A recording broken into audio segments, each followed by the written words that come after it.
अस्सलाम वालेकुम, नमस्कार, good morning. Class 9th social studies, history और तीसरा अध्याय नात्सीवाद एवं हिटलर का उदय। इस अध्याय के बारे में आपको 5-6 लेक्चरों में पूरा पढ़ा दिया गया है, समझा दिया गया है। इस चैप्टर के जो मुख्य पहलू हैं, पहला नात्सीवाद क्या है एवं हिटलर का उदय।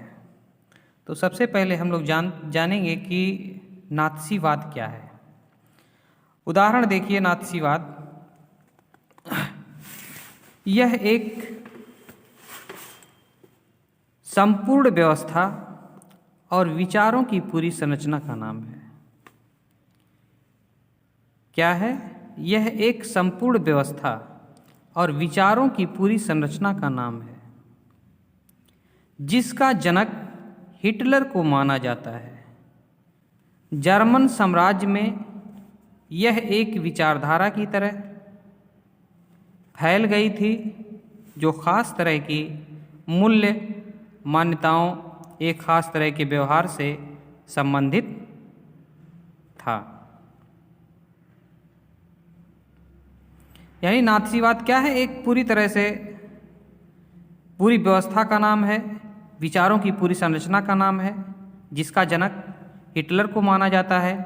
जर्मन साम्राज्य में यह एक विचारधारा की तरह फैल गई थी, जो खास तरह की मूल्य मान्यताओं, एक खास तरह के व्यवहार से संबंधित था।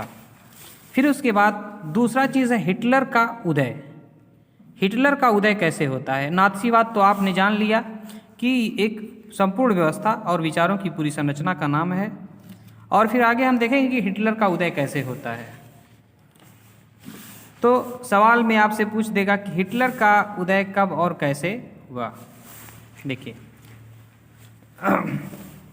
हिटलर ने 1919 में वर्कर्स पार्टी की सदस्यता ली। कब सदस्यता ली? 1919 में। और धीरे धीरे उसने इस संगठन पर अपना नियंत्रण स्थापित कर लिया। फिर उसे सोशलिस्ट पार्टी का नाम दिया। पहले वो क्या करता है? सदस्यता लेता है वर्कर्स पार्टी का, और धीरे धीरे इस संगठन पर अपना नियंत्रण करता है, और इस पार्टी का नाम बाद में नात्सी पार्टी के नाम से जाना गया। महामंदी के दौरान, जब जर्मन अर्थव्यवस्था जर्जर हो चुकी थी, यानी कब? महामंदी के दौरान, जब जर्मन अर्थव्यवस्था जर्जर हो चुकी थी, काम धंधे बंद हो रहे थे, मजदूर बेरोजगार हो रहे थे, जनता लाचारी और भुखमरी में जी रही थी, तो नात्सियों ने प्रोपेगेंडा के द्वारा, नात्सियों ने किसके द्वारा? प्रोपेगेंडा के द्वारा एक बेहतर भविष्य की उम्मीद दिखाकर, क्या दिखा करके?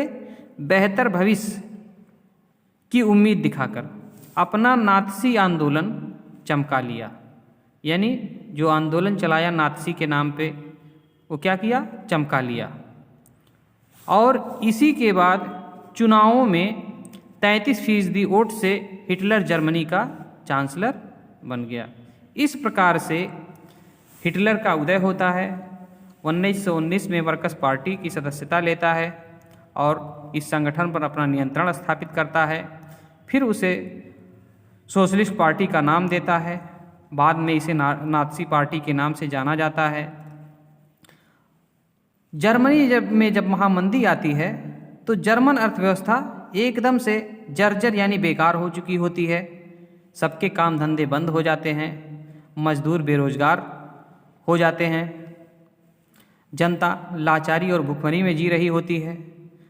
तो उस समय नात्सी विचारधारा के लोगों ने एक प्रोपेगेंडा यानी एक दिखावा करता है, जनता से एक दिखावा करते हैं नात्सी, और उन्हें एक बेहतर भविष्य की उम्मीद दिखा करके नात्सी आंदोलन को और आगे तक ले जाते हैं। और इसी के बाद जर्मनी में चुनाव होते हैं। चुनाव में हिटलर को 33% वोट मिलते हैं और हिटलर जर्मनी का चांसलर यानी मुखिया या जो भी है वो चांसलर बना दिया जाता है। इस प्रकार हिटलर का उदय होता है। आज के लिए बस इतना ही।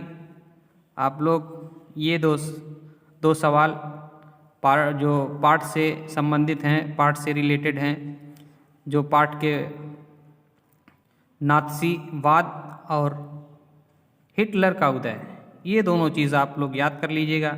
फिर आगे नेक्स्ट वीडियो में हम आपसे फिर मिलते हैं और आपको इस अध्याय के प्रश्नों को हल करवाते हैं या ऑनलाइन के माध्यम से आपको कुछ बताते हैं। तब तक के लिए जय हिंद।